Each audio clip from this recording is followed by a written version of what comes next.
اعوذ باللہ من الشیطان الرجیم بسم اللہ الرحمن الرحیم رب اشرح لی صدری ویسر لی امری واحلل عقدۃ من لسانی یفقهوا قولی رب زدنی علما اللهم انی اسألک علما نافعا ورزقا طیبا وعملا متقبلا رب یسر ولا تعسر وتمم بالخیر آمین یا رب العالمین۔ میں امید کرتی ہوں آپ سب خیر عافیت سے ہوں گے، صحت و ایمان کی بہترین حالت میں ہوں گے انشاءاللہ تعالی۔ آپ لوگوں کو میری آواز کلیئر ہے؟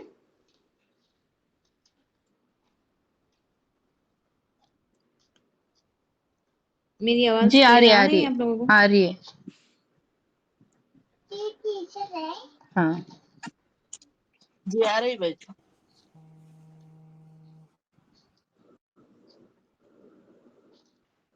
جی الحمدللہ ٹھیک ہے۔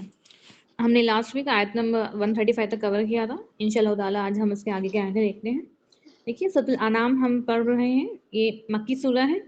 اس میں ہم دیکھ رہے ہیں کہ اس میں میکزیمم ایک کنورزیشن ہے اللہ تعالیٰ کا اور رسول اللہ کا۔ مینس اللہ تعالیٰ نے میکزیمم آیاتوں میں کہا ہے آپ فرما دیجئے، مینس جو کفار ہیں، جو مشرکین مکہ ہیں، ان تک یہ بات پہنچا دیجئے، ان تک یہ پیغام، ان تک یہ بات آپ پہنچا دیجئے، قل آپ ان کو یہ بات کہہ دیجئے۔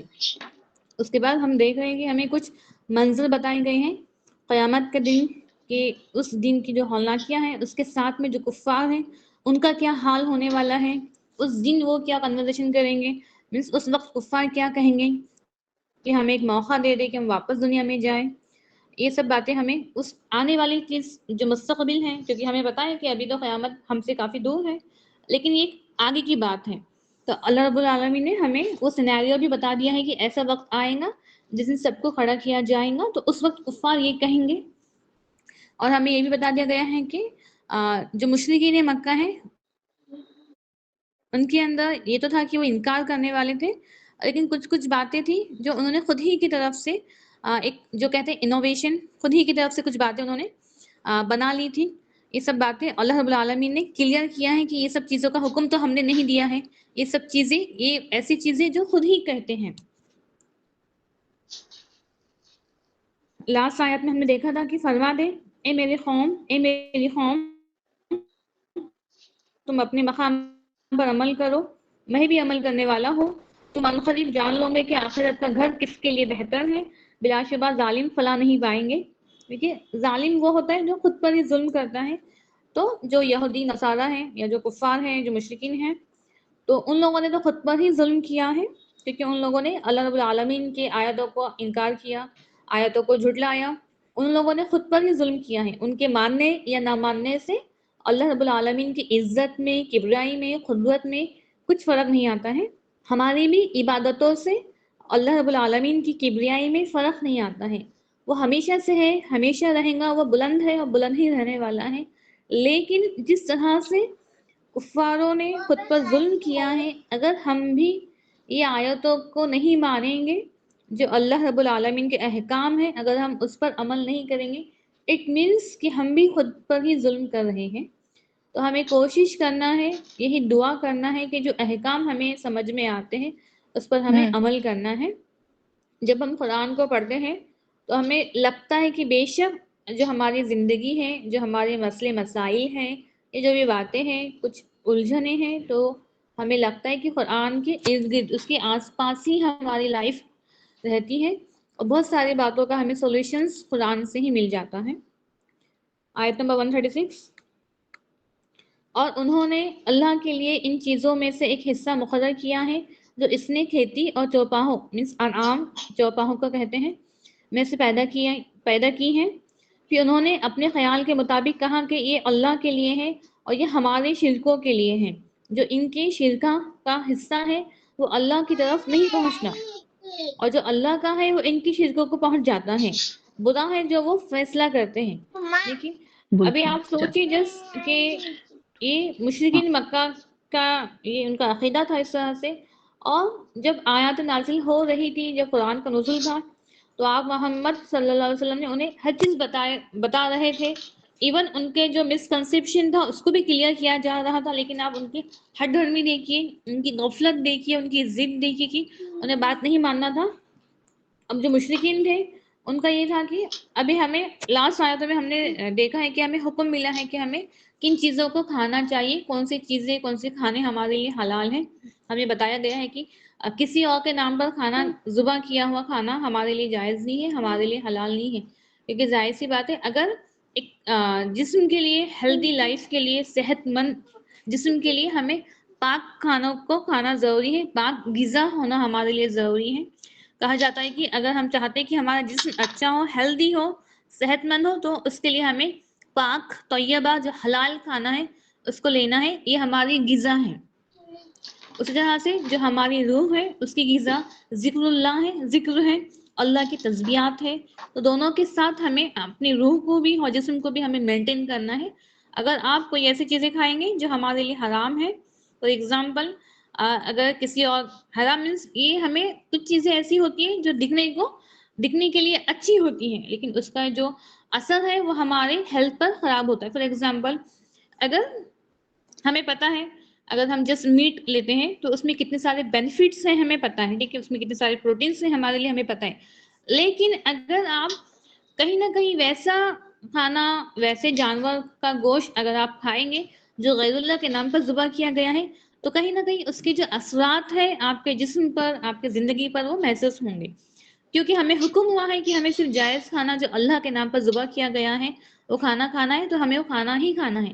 ہم ہماری سوچ میں کسی اور کے، بس کیونکہ کوئی نان مسلم ہے انہوں نے ہمیں انوائٹ کیا ہے، یا ایک دوستی ہے، ریلیشن ہے، انہیں برا نہ لگے اس لیے ہمیں وہ کھانا نہیں کھانا ہے. کیونکہ ہمیں کس کا حکم ماننا ہے؟ ہمیں اللہ کا حکم ماننا ہے، ہمیں اللہ کو خوش کرنا ہے. بھلے ہی جو نان مسلمس ہو، اگر ہمارے کلیگز ہیں، فرینڈس ہیں، وہ ہم سے خوش ہو یا نہ ہو، ہمیں اس سے مطلب نہیں ہے. یہاں پر مشرکین کا ایک عقیدہ تھا، وہ لوگ جب جانوروں کو ذبح کرتے تھے تو جو مسلمان ہوتے ہیں، جو مومن ہوتے ہیں، ان کا پورا جو جانور ہم جب ذبح کرتے ہیں، جب ہم قربانی کرتے ہیں، ہم اللہ کے نام پر ہی کرتے ہیں، اور وہ قربانی ہم اللہ کے لیے ہی کرتے ہیں، اللہ کو راضی کرنے کے لیے ہی کرتے ہیں. ٹھیک ہے. لیکن جو مشرکین تھا ان لوگوں نے کیا کیا تھا؟ ان لوگوں نے ڈویژن کیے تھے ان کے جانوروں میں. جو چوپاہے کہا جاتا ہے، انعام جسے کہا جاتا ہے، 4 پائے والے جانور، انہوں نے اس میں ڈویژن کیا تھا. کہا تھا کہ ایک حصہ یہ اللہ کے لیے ہے، اور یہ حصے جو باقی کے حصے ہمارے شرکوں، مطلب جو بتوں کو یا جو دیویوں کو وہ مانتے تھے ان کے لیے ہیں. تو اللہ کو تو ضرورت نہیں ہے کہ وہ انہیں بھی دے یا انہیں بھی دے. ٹھیک ہے، ہمیں پتا ہے اللہ واحد ہے اور سب کچھ اللہ ہی کا ہے. لیکن یہ ان کی سوچ تھی. ان لوگوں نے کیا کیا تھا؟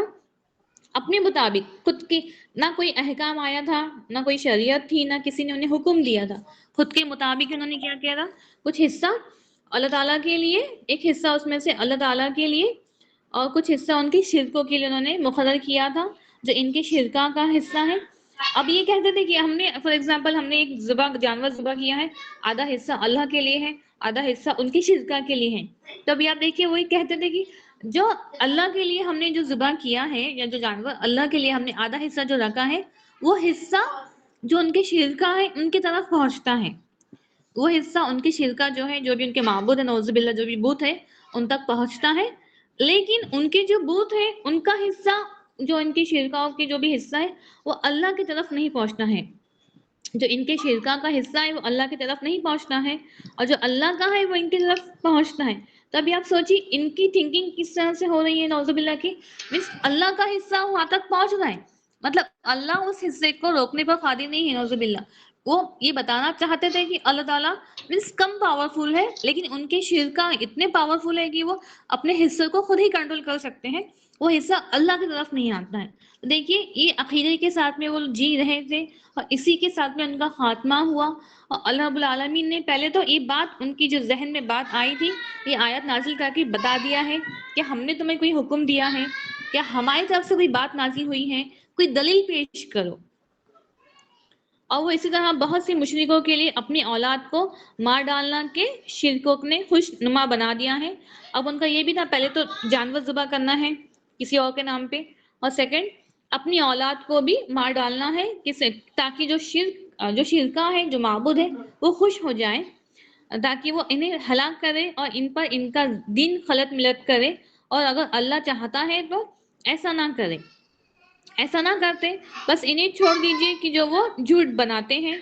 تو یہاں پر یہ بھی ہے کہ ابھی ہم دیکھتے ہیں کہ نان مسلمس میں پتہ نہیں یہ صحیح ہے یا غلط ہے، لیکن ایسا سننے کو ملتا ہے کہ جو کچھ ہے مسکنسیپشن کی وجہ سے یا بلیک میجک کی وجہ سے بہت سارے ایسے بھی ہیں جو کہتے ہیں کہ بلی چڑھانا ہے، ٹھیک ہے، کسی انسان کی، یا کوئی یہ بھی کہتے ہیں کہ جو پہلا بچہ ہوتا ہے یہ کسی اور کے مسکنسیپشن سے، ٹھیک ہے، تو یہ اس زمانے سے چلتے آ رہا تھا کہ وہ جانوروں کو تو قربان کرتے ہی کرتے تھے، لیکن خود کے اولاد کو بھی، تاکہ جو صرف معبود ہے، جو ان کی بت ہے، وہ خوش ہو جائے. تو ایسا تو ہمارے اسلام میں نہیں ہے. اور انہوں نے کہا یہ چوپائے اور کھیتی منع ہے ان کے خیال کے مطابق، جسے ہم چاہیں اس کے سوا کوئی نہیں کھائے گا. اور جو کچھ چوپائے میں جن کے پریکٹس حرام کی گئی ہیں، اور ان جو کچھ چوپاؤں میں جن پر وہ اللہ کا نام نہیں لیتے ہیں، وہ اللہ پر جھوٹ باندھتے ہیں، ان قریب اللہ انہیں اس کی سزا دیں گے جو وہ جھوٹ بناتے ہیں. دیکھیے اب یہ تو ہے، پہلے تو خود کے مطابق حصہ کیا، اس کے بعد جو چوپائے ہیں ہمیں بتا دیا گیا کہ کون سے ہمارے لیے حلال ہے، کون سے حرام ہے. ٹھیک ہے، فار ایگزامپل اگر اونٹ ہے، اگر بکری ہے، بکرا جو بھی ہے، وہ ہمارے لیے مکمل طور پر حلال ہے، ہم اسے مکمل طور پر ہم کھا سکتے ہیں. ایسا نہیں ہے کہ کچھ حصہ ہمارے لیے حرام ہے، کچھ حصہ ہمارے لیے حلال ہے، یا مردوں کے لیے وہ پوری کمپلیٹ ان کے لیے حلال ہے، ہمارے لیے نہیں ہے. یہ لیکن اس طرح کی تھنکنگ جو مشرکین ہیں ان لوگوں نے بنا لیا تھا. ان کا یہ تھا کہ کچھ حصہ ہے اس میں سے جو صرف مردوں کے لیے ہے، کچھ حصہ ہے جو صرف عورتوں کے لیے ہے. ایون وہ یہ کہتے تھے کہ جب ان جانور کا کوئی بچہ پیدا ہوتا ہے تو وہ بچہ صرف مرد حضرات جو ہے ان کے لیے حلال ہے، اور وہ جو عورتیں ہیں وہ اس کو نہیں کھا سکتی ہیں.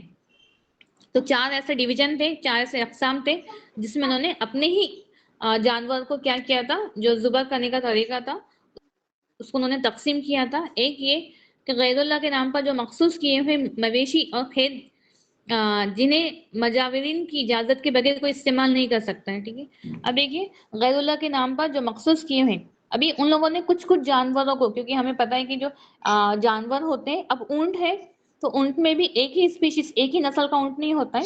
اونٹ میں بھی ان کے پہلے کے زمانے میں تو ایک اونٹ میں بھی مینس ایون 100 اسپیشیز، 100 طریقے کے 100 نسلوں کے اونٹ پائے جاتے تھے. تو اس میں سے بھی انہوں نے کچھ نسلوں کے اونٹوں کو کہا ہے کہ یہ ہمارے لیے جائز ہے، ہم انہی کو ذبح کریں گے، اور کچھ کو خود ہی کے طور پہ انہوں نے حرام قرار دیا تھا. اور یہ کہیں کہ انہوں نے کچھ جانوروں کو غیر اللہ کے نام پر، یہ جانور ہے یہ غیر اللہ کے نام پر ذبح کرنا ہے، اس طرح سے کچھ جانوروں کو انہوں نے فکس کر لیا تھا. اب فار ایگزامپل اگر کچھ اونٹ ہے یا کچھ ایسے جانور ہیں جو کھیتی میں بھی جس سے ہم کچھ کام لیتے ہیں، تو ان کا یہ عقیدہ بنا ہوا تھا کہ یہ جو جانور ہے یہ والے نسل کے جانور ہے جسے ہم صرف ذبح کریں گے تو نہ ان کا ہمیں گوشت کھانا ہے، نہ ہم ان سے کچھ کام کروا سکتے ہیں، نہ ہم ان کا جو دودھ ہے وہ پی سکتے ہیں. تو اللہ، کیونکہ ہمیں ایسا حکم نہیں ہوا ہے جب جانور کو ہم ذبح کرتے ہیں تو اس سے پہلے تھا کہ ہم اس سے کچھ کام لیتے ہیں. ٹھیک ہے، لیکن ان لوگوں کو یہ عقیدہ تھا کہ اگر یہ جانور ہم نے فکس کیا ہے قربانی کے لیے، ذبح کرنے کے لیے، تو اس سے ہم یہ مخصوص کیا ہوا ہے جانور، اس سے ہم کچھ کام نہیں لیں گے، نہ اس سے جو ان کا نہ دودھ استعمال کیا جائے گا، نہ اس سے ہم کوئی کام لیں گے. سیکنڈ، جو جانور غیر اللہ اور آستانوں کے لیے وقف کیے جاتے تھے ان پر سواری کرنا بھی ان کے ہاں جائز نہیں تھا، کیونکہ اس طرح کے حکم نہیں دیا گیا ہے. ہم اس پر اگر اونٹ ہے، اونٹ کی قربانی سے پہلے ہم اس کو استعمال کر سکتے ہیں، اس پر سواری بھی کر سکتے ہیں، لیکن ان لوگوں نے اپنے ہی دل سے یہ باتیں بنا لی تھی کہ جو ذبح کیا ہونے والا جانور ہے اس پر ہم سواری نہیں کریں گے، اس کو استعمال نہیں کریں گے. اور تیسرا یہ کہ غیر اللہ کے نام پر وقف کیے ہوئے جانوروں کو ذبح کرتے وقت ان پر اللہ کا نام نہیں لیتے تھے. جو مشرکین تھے ان کا یہ تھا، کیونکہ یہ مشرکین کا عقیدہ ہے، لیکن ہمارا عقیدہ تو ہے کہ ہمیں اللہ کا نام لینا ہی لینا ہے. جس چیز پر اللہ کا نام نہ لیا گیا ہے وہ چیز ہمارے لیے حرام ہے. لیکن ان کا تھا کہ غیر اللہ کے نام پر ہی وہ وقف کرتے تھے. وقف کی ہوئی اونٹنی، گائے، بکری کا دودھ پینا مردوں کے لیے جائز تھا. اب دیکھو نیا ان کا عقیدہ تھا کہ وقف کی ہوئی جو اونٹنی ہے، جو گائے ہے، جو بکری ہے، اس کا دودھ پینا مردوں کے لیے تو جائز ہے لیکن عورتوں کے لیے حرام تھا. اسی طرح ان جانوروں پر جو بچہ پیدا ہوتا تھا اس کا کھانا مردوں کے لیے حلال تھا. اگر بچہ مردہ ہوتا تو اس کو کھانے میں سے مرد و زن شریک ہو جاتے تھے. اب یہ تھا کہ جو بھی اونٹنی ہے، گائے ہے، بکری ہے، اس کا دودھ صرف مردوں کے لیے حلال ہے اور آدمیوں کے لیے حرام ہے. اور سیکنڈ ان کا یہ عقیدہ تھا کہ جو بچہ پیدا ہوتا ہے اس کو صرف جو مرد حضرات ہے وہ استعمال کر سکتے ہیں. تو بتایا گیا یہ ان کے مشرکین اور مکہ کے یہ عقیدے تھے. لیکن اللہ رب العالمین نے بھی سوال کیا ہے کیا تمہارے پاس میں کوئی دلیل ہے یا ہم نے تم پر کوئی اس طرح کا حکم بھیجا ہے؟ اور انہوں نے کہا جو ان چوپاؤں کے پیٹ میں ہے وہ خالص ہمارے مردوں کے لیے ہے اور ہماری بیویوں پر حرام ہے. فار ایگزامپل اگر کوئی چھوٹا مطلب جو بچہ پیدا ہوتا تھا جانور کا تو ان کا یہ تھا یہ جو بچہ ہے اس کا جو گوشت ہے مردوں کے لیے تو حلال ہے لیکن ان کی بیویوں کے لیے حرام ہے. اور اگر وہ مردہ ہو تو وہ سب اس میں شریک ہے. عنقریب وہ انہیں ان کے کہیں کی سزا دے گا. بے شک وہ کمال حکمت والا سب کچھ جاننے والا ہے. فار ایگزامپل اگر ہم دیکھتے ہیں کہ اگر بکری کا بچہ ہے ٹھیک ہے اگر ہم بکری کے بچے کو ذبح کرتے ہیں تو ہمارے لیے مینس مردوں کے لیے بھی عورتوں کے لیے تو وہ حلال ہے ہم اس کو کھاتے ہیں. ٹھیک ہے یہ اللہ رب العالمین نے کوئی اس میں ڈویژن نہیں کیا ہے کوئی اس میں اختلاف نہیں ہے یہ صرف عورتوں کے لیے حرام ہے یا آدمیوں کے لیے حلال ہے. ٹھیک ہے لیکن اس طرح کی سوچ مشرکین مکہ کی تھی. بے شک ان لوگوں نے نقصان اٹھایا جنہوں نے اپنی اولاد کو حماقت اور بے علمی سے قتل کیا اور اللہ نے انہیں جو کچھ دیا تھا اسے اللہ پر جھوٹ باندھتے ہوئے حرام ٹھہرایا. یقیناً گمراہ ہو گئے اور ہدایت پانے والے نہ ہوئے. دیکھیے یہ بھی تھا کہ جس طرح سے جو پہلے کا عرب کا ماحول تھا ان کے لیے یہ سب چیزیں عام تھی. مینس اپنی اولادوں کو ذبح کرنا کسی بھی معبود کو خوش کرنے کے لیے یہ سب چیزیں جانوروں کو تو تھا ہی تھا لیکن خود کی اولادوں کو بھی ذبح کرنے کا ان میں ایک معمول تھا. یہ چیز پہلے عرب جاہلانہ دور میں یہ سب چیزیں عام تھی. ٹھیک ہے ہم نے یہ بھی دیکھا ہے کہ کس طرح سے پہلے کے دور میں اسلام پھیلنے سے پہلے نبوت ہونے سے پہلے کس طرح سے چھوٹی بچیوں کو زندہ بچیوں کو ہی زندہ ہی دفن کیا جاتا تھا. تو جاہلانہ دور میں یہ سب چیزیں عام تھی لیکن آیاتوں کو نازل کر کے احکام دے کر ان سب چیزوں کو روکا گیا ہے. اور وہی ہے جس نے باغات پیدا کیے چیروں پر چڑھائے ہوئے اور نہ چڑھائے ہوئے اور کھجور کے درخت اور کھیتی جن کے پھل مختلف ہیں اور زیتون اور انار ایک دوسرے سے ملتے جلتے اور نہ ملتے جلتے اس کے پھل میں سے کھاؤ اور پھل لائے اور اس کے کاٹنے کے دن اس کا حق ادا کرو اور حد سے نہ گزرو. یقیناً اللہ حد سے گزر جانے والوں سے محبت نہیں کرتا. اب یہاں پر ہمیں بتایا گیا ہے کہ بے شک ہر چیز کو اللہ رب العالمین نے پیدا کیا ہے اور وہی ہے جس نے باغات کو بھی پیدا کیا باغات بنائے اور اس میں سے ہمارے لیے ہر طرح کے قسم کے جو ہمارے لیے فائدے مند ہے وہ پھلوں کو بنایا گیا ہے. ابھی اگر ہم دیکھتے ہیں اس میں انگور کا ذکر ہے انار ہے. ٹھیک ہے تو انار کے دانے زیتون کے جو زیتون ہے یا انار ہے انار اگر ہم نہ بھی سوچیں بس انگور یا ہم زیتون کا بھی لیتے ہیں یا کھجور کا جو شیپ ہوتا ہے یہ سب ایک دوسرے سے ملتے جلتے ہیں. ٹھیک ہے مختلف ہے لیکن شیپ ان دونوں کا کیا ہے ان لوگ جو پھل ہے ان کا سیم ہے ملتے جلتے ہیں. اور کہا گیا ہے کہ یہ پھلوں کو ہمیں کھانا ہے یہ پھل میں ہمارے لیے فائدہ بھی ہے ہمارے لیے حلال بھی ہے اور اللہ رب العالمین کا حکم ہے کہ ان پھلوں کو کھاؤ اس کے پھل میں سے کھاؤ. جب پھل لائے جب ہمارے پاس میں جب وہ پھل آتے ہیں جب ہم اس کو کھاتے ہیں تو ہمیں اس کا حق ادا کرنا ہے. ہم حق کس طرح سے ادا کریں گے اس کا اللہ تعالیٰ کا شکر ادا کر کے. اور بس حد سے بڑھنے سے ہمیں بہت زیادہ حد سے بڑھنے سے ہمیں اللہ رب العالمین نے منع کیا ہے کہ ناشکری میں کفر میں ہمیں حد سے نہیں بڑھنا ہے. اللہ رب العالمین نے اس دنیا کو ہمارے فائدے کے لیے بنایا ہے. ہم ہر ایک چیز سے فائدہ اٹھاتے ہیں اور ہمیں حکم بھی ہوا ہے کہ ہمیں جو پاک طیبہ کھانا ہے اس کو ہمیں کھانا ہے بس ہمیں اس کے ساتھ میں اللہ کا شکر ادا کرنا ہے. تو ہمیں کوشش کرنا ہے کیونکہ قرآن بار بار یہ پھلوں کا ذکر کرتا ہے زیتون ہے انار ہے کھجور ہے تو ہمیں ان کو انٹیک بھی کرنا ہے کھانا بھی ہے. اور ہم دیکھتے ہیں کہ مختلف بہت زیادہ ہم جب اولیو آئل یا اولیو کے جب ہم فائدے پڑھتے ہیں بینیفٹس تو ہمیں ایک لمبی لسٹ مل جاتی ہے. تو ہمیں جس کوشش کرنا ہے کہ ہم ہمارے کھانوں میں ہم ہمارے ڈیلی لائف میں ان سب چیزوں کا انٹیک کریں. اور یہ زیادہ تر ہمیں پتہ ہے کہ جو پیداوار ہے اولیوز کے فلسطین میں یا شام کے کچھ علاقے میں پائی جاتی ہیں. لیکن اگر فار ایگزامپل کھجور ہے تو ہمیں کوشش کرنا ہے کہ ڈیلی ایٹ لیسٹ ہم ایک یا دو ہم ہماری لائف میں اس کا ہم ریگولر بنائیں کھجور کو کھانے کی کیونکہ اس کے فائدے ہمارے لیے بہت زیادہ ہیں. اور ایون عورتوں میں جو اکثر جو ویکنیس پائی جاتا ہے یا جو کچھ الگ الگ مختلف پرابلمس ہے اس کا بھی سولوشن یہ ہے کہ ہم ڈیلی ایٹ لیسٹ ایک یا دو کھجور کو کھائیں. اور چوپاہے میں بوجھ اٹھانے والے اور کچھ زمین سے لگے ہوئے ہیں کھاؤ اور اس میں سے جو اللہ نے تمہیں رزق دیا ہے، اور شیاطین کے قدموں کے پیچھے نہ چلو، یقیناً وہ تمہارا کھلا دشمن ہے۔ یہاں پر ہمیں بتا دیا ہے کہ جو اللہ رب العالمین نے ہمارے لیے رزق بنایا ہے، جو ہمارے لیے پاک رکھا ہے، جو ہمارے لیے حلال ہے، ہمیں اسے کھانا ہے، اور شیاطین کے قدموں کے پیچھے نہ چلو۔ یہاں پر اللہ رب العالمین نے ڈکلیئر کر دیا ہے کہ وہ ہمارا کھلا دشمن ہے۔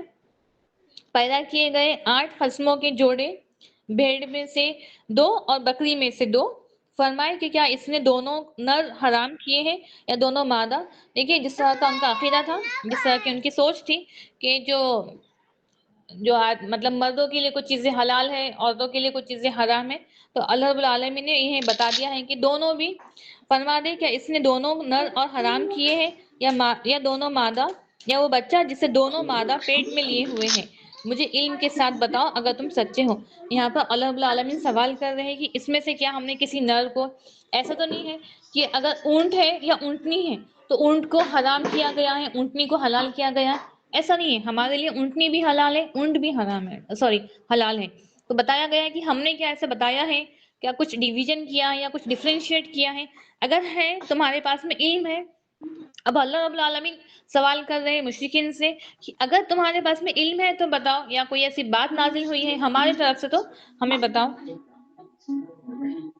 اور اونٹوں میں سے 2 اور گائوں میں سے 2، فرمائے کہ کیا اس نے دونوں نر حرام کیے ہیں یا دونوں مادہ؟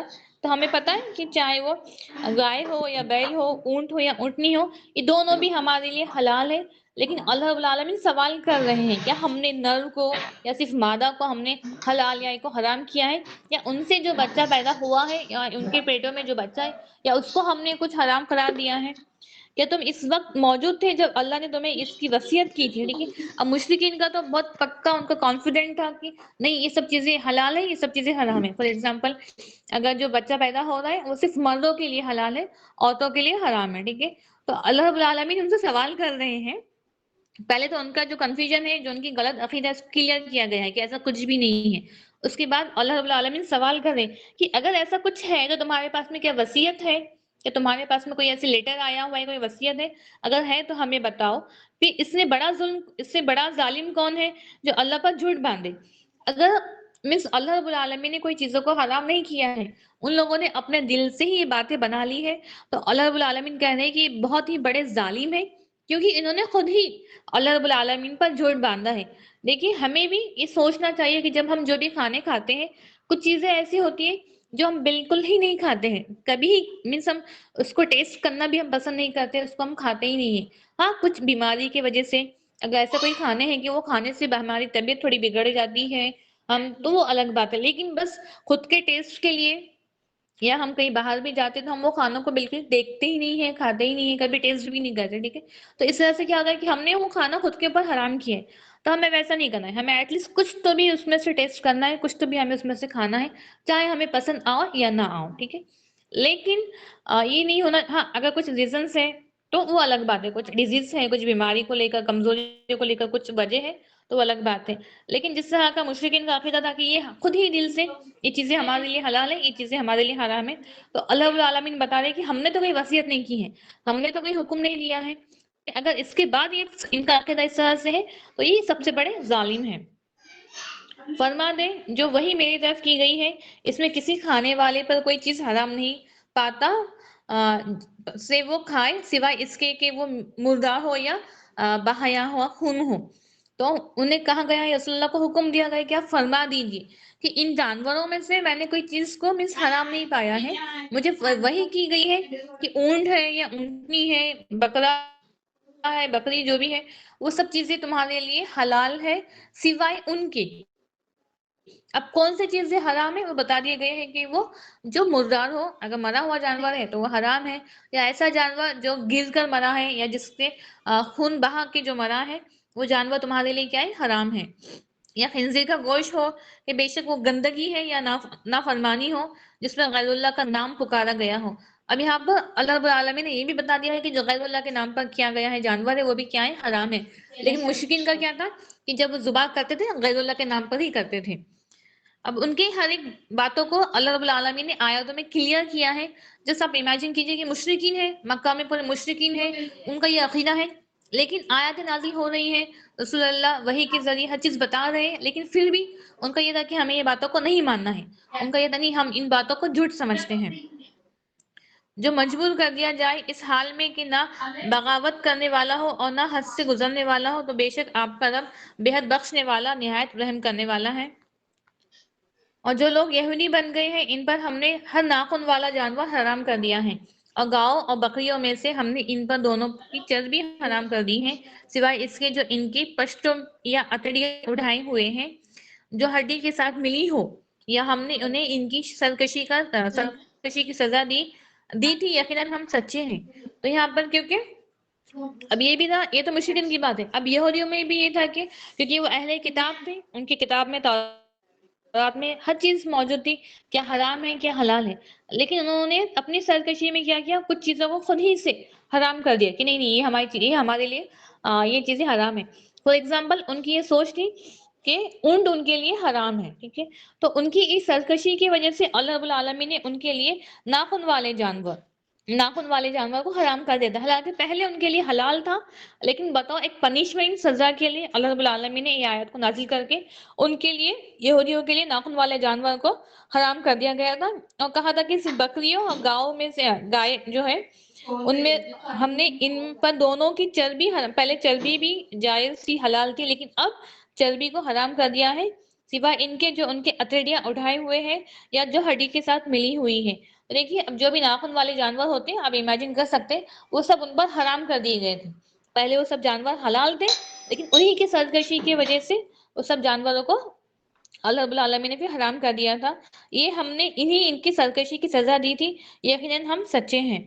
پھر اگر وہ آپ کو جھٹلائے، آپ فرما دے کہ تمہارا رب بڑی رحمت والا ہے اور اس کا عذاب مجرموں سے ہٹایا نہیں جائے گا۔ اگر وہ کوئی کہہ گیا کہ اگر کوئی کفار یا مشرکین یا یہودی کوئی آپ سے کمپلین کرے تو آپ کہہ دیجئے کہ یہ سب، پھر اگر وہ آپ کو جھٹلائے آپ فرما دے کہ تمہارا رب بڑی رحمت والا ہے اور اس کا عذاب مجرموں سے ہٹایا نہیں جائے گا۔ جن لوگوں نے شرک کیا ان قریب کہیں گے کہ اللہ چاہتا تو ہم شرک نہ کرتے، اور ہمارے باپ دادا اور نہ ہم کوئی چیز حرام ٹھہراتے۔ اسی طرح ان لوگوں نے جھٹلا دیا جو ان سے پہلے تھے، یہاں تک کہ انہوں نے ہمارا عذاب چکھ لیا۔ فرمائے کیا تمہارے پاس کوئی علم ہے، اسے ہمارے سامنے پیش کرو، تم تو گمان کے سوا کسی چیز کی پیروی نہیں کر رہے تھے اور تم صرف اٹکلیں بچو لگاتے ہو۔ یہاں پر اللہ رب العالمین نے بتایا ہے کہ تم سے پہلے بھی کچھ لوگ ایسے تھے، جو مشرکین یا جو یہودی ہیں، انہیں کہا جا رہا ہے کہ تم سے پہلے جو لوگ گزرے ہیں ان کا بھی یہی حال تھا کہ کچھ چیزوں کو خود پر حرام کیا، کچھ چیزوں کو خود کے لیے حلال کیا، یہاں تک کہ ان لوگوں نے عذاب کا مزہ چکھ لیا۔ انہیں ایک یہاں پر ڈرایا گیا ہے، ایک عبرت والی بات کہی گئی کہ تم سے پہلے جو تھے جن لوگوں کا بھی رویہ یہی تھا، اب وہ تو دنیا سے چلے گئے، ایون دنیا سے چلے گئے ساتھ میں انہوں نے عذاب کا مزہ بھی چکھ لیا۔ یہ سب باتیں تم بنا کسی علم کی باتیں تم پیش کر رہے ہو، کہ تمہارے پاس کوئی علم ہے اسے ہمارے سامنے پیش کرو۔ ہاں اگر تمہارے پاس کوئی ایسی دلیل ہے، کوئی کتاب ہے جس میں یہ سب باتیں دی گئی ہیں، تو اللہ رب العالمین کہنے کی وہ چیز میرے سامنے پیش کرو۔ فرما دے اللہ کی دلیل کامل ہے، اگر اللہ چاہتا تو ہم سب کو ہدایت دے دیتا۔ اب یہ بھی ہے ان کا یہ بھی تھا، شرک کرنے والے یہ کہتے ہیں کہ اگر اللہ نہ چاہتا تو ہم شرک نہ کرتے، اگر اللہ نہ چاہتا تو ہم گناہ نہ کرتے۔ تو ظاہر سی بات ہے ہمیں پتہ ہے کہ اللہ رب العالمین نے ہر ایک کو جبراً ہدایت نہیں دی ہے، ہر ایک کے دل میں فورسفلی ایمان نہیں ہے، اللہ رب العالمین نے ہمیں اختیار دیا ہے، ہمیں چوائس دی ہے، تو اسی طرح سے ہمیں اتنا علم دیا ہے، اتنی سمجھ سوچ بوجھ دی ہے کہ ہمیں اللہ رب العالمین نے کتاب دے کر ایک راستہ بتایا ہے، کیا صحیح ہے کیا غلط ہے۔ لیکن جو شرک کرنے والے تھے، جو مشرکین ہیں، کہا گیا کہ وہ کہتے ہیں کہ اگر اللہ نہ چاہتا تو ہم کبھی شرک نہ کرتے۔ فرما دے کہ اللہ کی دلیل کامل ہے، اگر اللہ چاہتا تو ہم سب کو ہدایت دے دیتا۔ فرما دے ایون انہیں یہ بھی کہا جا رہا ہے کہ تم کوئی وٹنس لاؤ، ٹھیک ہے، تم نے دل ہی سے کسی اونٹ کو خود کے لیے حرام کیا، کسی اونٹ کو اپنے لیے خود کے لیے حلال کیا، کسی کو حرام کیا، یہ سب تمہارے دل کی کیوں یہ باتیں ہیں؟ اللہ رب العالمین نے یہ تو نہیں کہا ہے کہ جو جانور کو ذبح کرنا ہے اس پر سواری مت کرو یا اس کا دودھ مت پیو، یہ سب باتیں تو کا حکم نہیں ہے، لیکن مشرکین نے خود ہی سے یہ سب باتیں بنا لی ہیں۔ تو اللہ رب العالمین کہہ رہے کہ اگر تمہارے پاس میں کوئی گواہ ہے کوئی وٹنس ہے تو وہ لاؤ، یا کوئی دلیل ہے تو اس کو پیش کرو. فرما دیں اپنے گواہ لاؤ جو شہادت دے کہ واقعی اللہ نے یہ سب چیزوں کو حرام کیا ہے. پھر اگر وہ شہادت دے تو آپ ان کے ساتھ شہادت نہ دیں اور ان لوگوں کی خواہشات کے پیچھے مت چلے. ٹھیک ہے، ہو سکتا ہے کہ وہ جھوٹی شہادتیں، جھوٹے دلائل یا دلیل پیش کرے کہ ہماری کتابوں میں یہ چیزیں موجود ہے، یا کچھ بہت پرانی بات لے کر کہ ہاں ہم نے یہ دیکھا ہے، اس طرح سے کتاب نازل ہوئی تھی، اس طرح کی باتیں کرے. تو صلی اللہ کو کہا ہے کہ آپ ان کی باتوں میں نہ آئیے، آپ اس طرح کی شہادت نہ دیجیے، نہ آپ ان کے ساتھ چلیے، نہ آپ ان کے پیچھے چلیے، خواہشوں کے پیچھے نہ مت چلیے جنہوں نے ہماری آیت کو جھٹلا دیا اور جو آخرت پر ایمان نہیں رکھتے ہیں اور وہ اپنے رب کے ساتھ شریک ٹھہراتے ہیں. فرما دیجئے کہ آؤ میں پڑھاتا ہوں جو تمہارے رب نے تم پر حرام کیا ہے. اس نے حکم دیا ہے کہ اس کے ساتھ کسی کو شریک نہ ٹھہرا. ٹھیک ہے، اب رسول اللہ کو حکم ہے کہ آپ انہیں بتا دیجئے کہ جس چیز کو اللہ رب العالمین نے حرام کیا ہے وہ چیزیں انہیں بتا دیجئے. سب سے پہلے کہ اس نے کسی کو شریک نہ ٹھہرا، اس کے ذات میں مطلب اس کے ساتھ کسی کو شریک نہ ٹھہراؤ، اور ماں باپ کے ساتھ خوب احسان کرو، اور اپنی اولاد کو مفلسی کے ڈر سے قتل نہ کرو. دیکھیے یہاں پر کیونکہ وہ رب ہے، وہ جانتا ہے بندوں کے ساتھ میں کیا کیا ہونے والا ہے، ان کے دلوں میں کیا چلتا ہے، ان کے ذہن میں ان کے ساتھ میں کیا ایکٹیویٹی چلتی ہے. اللہ رب العالمین کو یہ بات سب خوب پتہ ہے. ٹھیک ہے، یہ قرآن نے ہمیں پہلے ہی بتا دیا ہے کہ اپنی اولاد کو مفلسی کے ڈر سے قتل نہ کرو. تو آج ہم دیکھتے ہیں تھاؤزینڈ آف کیسز اس طرح سے ہی ہیں کہ بس عورتیں مینس جو بھی کپل ہے، جو بھی پیرنٹس ہیں، جسٹ صرف رزق کے ڈر سے، پیسوں کی تنگی کی وجہ سے، پیسوں کے ڈر کی وجہ سے کیا کرتے اپنے اولاد کو قتل کرتے. تو اللہ رب العالمین نے کہہ دیا ہے کہ ان کا ذمہ میرا ہے، بے شک میرے رزق کا ذمہ، آپ کے رزق کا ذمہ اللہ کا ہے. اور یہ حکم دیا کہ مفلسی کے ڈر سے قتل نہ کرو، اور ہم ہی تمہیں رزق دیتے ہیں، اور ان کو بھی، اور ہر قسم کے بے حیائی کے قریب نہ جاؤ. دیکھیں ہم دیکھ رہے ہیں کہ آج جو امت ہے وہ دین سے تو بہت کم ہے، لیکن ان کے اندر، نوجوان بچوں کے اندر، بچیوں کے اندر ہم دیکھ رہے ہیں کہ بے حیائی بہت زیادہ پھیلی ہوئی ہے. یہ چیزوں کچھ باتیں ایسی ہیں جو بے حیائی کی ہے، لیکن انہیں لگتا ہے کہ یہ سب چیزیں عام ہیں، مینس اچھی ہیں. ٹھیک ہے، اور جو مفلسی کے ڈر سے، تو ہم خود امیجن کر سکتے ہیں کہ کتنے سارے کیسز سننے کو ملتے ہیں جسٹ بیکاز آف بے حیائی کی وجہ سے ہو، یا مفلسی کے ڈر سے ہوگی، جو اپنی جو ابارشن کرواتے ہیں، یا جو زندہ بچوں کو ہی کہیں پھینک دیتے ہیں یا انہیں مار ڈالتے ہیں. یہ بہت زیادہ کیسز ہم سنتے ہیں. تو اللہ رب العالمین نے یہ بہت بڑا گناہ ہے، یہ بہت زیادہ بڑا گناہ ہے. اس سے ہمیں روکا گیا ہے، اس سے ہمیں منع کیا گیا ہے، اور کہا گیا ہے کہ رزق کا ذمہ، کیونکہ ایون یہ بھی کہا گیا ہے کہ اگر ہمارے قسمت کا ایک چاول کا دانہ بھی اگر ہمارے قسمت میں ہے، وہ باقی ہے، تو تب تک ہماری موت نہیں آنے والی ہے. جس طرح سے ہماری پرچھائی ہمارا پیچھا کرتی ہے، جس طرح سے ہمارے شیڈو ہمارا پیچھا کرتی ہے، اس طرح سے ہمارا رزق بھی ہمارا پیچھا کرتا ہے. جتنا رزق اللہ رب العالمین نے ہماری قسمت میں ہمارے لیے لکھا ہے، اتنا ہمیں مل کر ہی رہنے والا ہے. یہ بہت ساروں کی تھنکنگ یہ بھی ہوتی ہے کہ ہاں اگر بیٹے ہیں تو وہ رزق دینے والے ہیں، وہ بیٹیاں ہیں تو شاید وہ کچھ نہیں دے سکتی ہے. لیکن یہ سب باتیں دل کی ہیں. ہم اگر ہمارے پاس میں بیٹیاں بھی ہیں یا صرف بیٹے بھی ہیں، تو جو ہماری قسمت میں جتنا ہمارے لیے رزق لکھا گیا ہے، تو بے شک اللہ رب العالمین ہم تک وہ پہنچائیں گے. یہ بھی ہے کہ اگر ہمیں اختیار دیا گیا ہے کہ آپ کو حلال طریقے سے رزق اپنانا ہے یا حرام طریقے سے، دو راستے ہمیں دیے گئے ہیں، یا حرام کو اختیار کرو یا حلال کو اختیار کرو. اگر وہ ہمارے پاس تو آنے ہی والا ہے. ٹھیک ہے، لیکن اگر ہم حرام کو نہیں اپناتے ہیں، اگر ہم رک جاتے ہیں، اگر ہمیں لگ رہا ہے کہ کہیں سے حرام کمائی آ رہی ہے گھروں میں، اگر ہم رک جاتے ہیں، اگر ہم اس کو نہیں کھاتے ہیں، تو بے شک اللہ رب العالمین کوئی ایسا راستہ ہمارے لیے نکال دے جہاں سے حلال طریقے سے ہمارے پاس میں وہ رزق ہمارا پہنچنا ہے. ہر قسم کی بے حیائی کے قریب نہ جاؤ جو ظاہر ہے اور جو چھپی ہوئی ہے، اور ناحق کسی جان کو قتل نہ کرو جسے اللہ نے حرام ٹھہرایا ہے. یہ اللہ نے تمہیں وصیت کی ہے تاکہ تم عقل کرو. ٹھیک ہے، اب پہلے اللہ رب العالمین نے پوچھا ہے، سوال کیا ہے کہ ہمارے پاس سے کوئی وصیت آئی ہے؟ نہیں. اس کے بعد اللہ رب العالمین نے یہ آیت نازل کر کے کہا کہ یہ وصیت ہے، یہ باتیں ہیں جس کو ماننا ہے. اور یتیم کے مال کے قریب نہ جاؤ مگر اس طریقے سے جو اچھا ہو، یہاں تک کہ وہ اپنی پختگی کو پہنچ جائے. ماپ تول کو انصاف کے ساتھ پورا کرو. ہم ہر ہم کسی شخص کو تکلیف نہیں دیتے مگر اس کی طاقت کے مطابق، اور جب بات کرو تو انصاف سے کرو، ٹھیک ہے. اب یہاں پر حکم ہے کہ یتیم کے مال کو نہیں کھانا ہے. اگر آپ نے کسی یتیم کی ذمہ داری لی ہے، کسی یتیم کا مال آپ کے پاس میں، تو آپ کو اس کا مال نہیں کھانا ہے، لیکن اس طریقے سے کہ اس کا مال اس کو پہنچ جائے. یہ بھی نہیں ہے کہ اگر ہم دیکھتے ہیں اکثر کہ کبھی جو یتیم ہو جاتا ہے، چھوٹا بچہ ہے، کم عمر ہے، بالغ نہیں ہے، اگر آپ اس کو اس کا مال دے دیں گے تو ہو سکتا ہے وہ مال اپنا خرچ کر دے یا کوئی اس سے مال لے لے. تو آپ کو چاہیے کیونکہ آپ نے کفالت کی ہے تو اس کے مال کی حفاظت کرنا ہے، صحیح انداز میں اس تک اس کا مال کو پہنچانا ہے. اور سیکنڈ دیکھیے، ماپ تول میں کمی نہیں کرنا ہے، کہ ہم نے دیکھا ہے کہ اس کی وجہ سے بھی قوموں پر عذاب آیا ہے. ماپ تول میں کمی کرنے کی وجہ سے بھی قوموں پر عذاب آیا ہے. یہ بہت ہی بڑا گناہ ہے، لیکن انسان اس گناہ کو بہت معمولی سمجھتا ہے. جو بھی اس طرح کا کام کرتے ہیں، بزنس کرتے ہیں، تو انہیں بہت سوچنے کی ضرورت ہے، کیونکہ بار بار جب قرآن ہمیں حکم دیتا ہے کہ ماپ تول میں کمی نہیں کرنا ہے، ماپ تول میں کمی کرنے والے کو اللہ رب العالمین قیامت کے دن اپنے نظر نہیں ڈالیں گے، اس کی طرف دیکھیں گے نہیں. تو ابھی آپ سوچیے کتنا بڑا گناہ ہے، اور اس کی وجہ سے بھی قوموں پر عذاب آیا ہے، کیونکہ ان لوگوں نے مال تول میں، ماپ تول میں کمی کی تھی. تو یہ ہمیں معمولی سا لگتا ہے، لیکن یہ بہت زیادہ بڑا گناہ ہے. اور کہا ہے کہ اللہ رب العالمین کسی بھی شخص کو اس کی طاقت سے زیادہ اس کے اوپر بوجھ نہیں ڈالتے ہیں، نہ تکلیف دیتے ہیں. جب بات کرو تو انصاف کے ساتھ بات کرو، خواہ رشتہ دار ہو یا اللہ کے عہد کو پورا کرو. یہ تاکیدی حکم اس نے تمہیں دیا ہے تاکہ تم نصیحت حاصل کرو. اب یہ بھی ہے کہ جب بات کرو تو انصاف کے ساتھ بات کرو، خواہ وہ رشتہ دار ہی نہ ہو.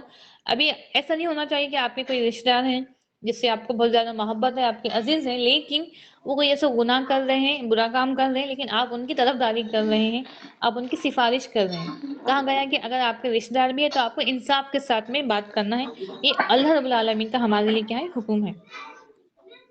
اور یقیناً میرا راستہ ہے جو بالکل سیدھا ہے، بس اس پر چلو اور دوسری راستوں پر نہ چلو. اب یہاں پر اللہ رب العالمین نے ہمیں بتا دیا ہے کہ اللہ کا جو راستہ ہے، اللہ کا راستہ قرآن میں ہمیں بتایا گیا ہے کہ کیا اللہ کا راستہ ہے. حدیثوں سے ہمیں ملتا ہے کہ اللہ کا راستہ کیا ہے، اور اللہ نے ہمیں حکم دیا ہے کہ وہ راستے پہ چلنا ہے جو اللہ کا راستہ ہے. اس کے علاوہ جو بھی راستے ہیں وہ گمراہی کے ہیں. چلو، اور یقیناً میرا راستہ ہے جو بالکل سیدھا راستہ ہے، بس اس پر چلو اور دوسرے راستوں پر نہ چلو، وہ تمہیں اس کے راستے سے ہٹا دیں گے. یہ حکم اس نے تمہیں دیا ہے تاکہ تم بچ جاؤ. تو ہمیں یہ حکم کو پکڑ کر چلنا ہے. ہمارے مائنڈ میں بس یہی بات ہونی چاہیے کہ بس قرآن جو راستہ ہمیں بتا رہا ہے ہمیں اسی پر چلنا ہے، پوری کوشش کرنا ہے عمل کرنے کی. اللہ رب العالمین سے دعا طلب کرنا ہے. پھر ہم نے موسیٰ کو کتاب دی تاکہ پوری کر دے نعمت اس پر جو نیکی کرے، اور ہر چیز کو تفصیل کے لیے جو ہدایت اور رحمت ہے، تاکہ وہ اپنے رب کی ملاقات پر ایمان لے آئے. تو اللہ رب العالمین نے بس ہمیں ہی نہیں، پہلے کی امت پر بھی کتاب کو نازل کیا تھا تاکہ ہدایت جو چیز ہے، گائیڈنس، وہ پوری مل جائے. بس یوں ہی پیدا کر کے بنا کر دنیا میں بھیجا نہیں ہے، ایک کتاب کے ساتھ میں بھیجا ہے، ایک گائیڈنس دیا ہے کہ اس کتاب کو پڑھنا ہے، سمجھنا ہے، اس پر عمل کرنا ہے. تو ہدایت ہمارے لیے ہے. اور یہ کتاب ہے جسے ہم نے نازل کیا ہے، بڑی برکت والی ہے، بس اس کی پیروی کرو اور ڈرو تاکہ تم پر رحم کیا جائے. اب یہاں پر اللہ رب العالمین ہمیں حکم دے رہے ہیں کہ یہ کتاب قرآن جو ہمارے گھروں میں، جو ہمارے پاس میں موجود ہے، یہ ہم نے نازل کیا ہے. لیکن ایک کتاب ہے جسے ہم نے نازل کیا ہے. یہاں پر بتاتے ہیں ایک کتاب کسی بھی انسان، کسی بھی شخص، کسی بھی آدمی کی، اس کا آتھر کوئی اور نہیں ہے، صرف اللہ ہے. اللہ نے یہ کتاب ہمارے لیے بنائی ہے اور بڑی برکت والی کتاب ہے. بے شک جب ہم کتاب کو پڑھیں گے، بار بار پڑھیں گے، تلاوت کریں گے، ترجمہ پڑھیں گے، تو اس کی برکتیں ہمیں سمجھ میں آئیں گی. اور اس کی پیروی کرو، صرف پڑھنا نہیں ہے، اس کے احکام کی پیروی کرنا ہے، اس کے رولز، جو احکام، جو آرڈرز دیے ہوئے ہیں اس پہ عمل کرنا ہے، اس کو فالو کرنا ہے. اور ڈرو، کیونکہ ہمیں ڈرایا گیا ہے قرآن میں، ہمیں قیامت سے ڈرایا گیا ہے، ہمیں جہنم سے ڈرایا گیا ہے، ہمیں اس کے عذاب سے ڈرایا گیا ہے، ایون ہمیں قبر کے عذاب سے ڈرایا گیا ہے. تو ہمیں ڈرنا ہے. ہم ڈریں گے تبھی ہم خوف کھائیں گے، تو تبھی ہم اس پر عمل کریں گے. جب ہمارے دل میں خوف پیدا ہو جائے گا کہ ہاں اگر ہم یہ گناہ کریں گے تو اس کی سزا ہمیں ملنی ہی ملنی ہے، تو بے شک جب خوف، ایک ڈر پیدا ہو جاتا ہے تو ہم اس چیز سے رک جاتے ہیں. جو برے کام ہیں، جو گناہوں کے کام ہیں، ہم اس چیز سے رک جاتے ہیں. تو ہمیں کوشش کرنا ہے کتاب کو مضبوطی سے تھامنا ہے، اسے سمجھنا ہے اور اس پر عمل کرنا ہے. انشاءاللہ ہم اس کے آگے کی آیتیں کل دیکھیں گے. انشاءاللہ ہم کوشش کریں گے کل سے ہم لاسٹ میں 5 منٹس شروع سے، مینس فرسٹ پارے سے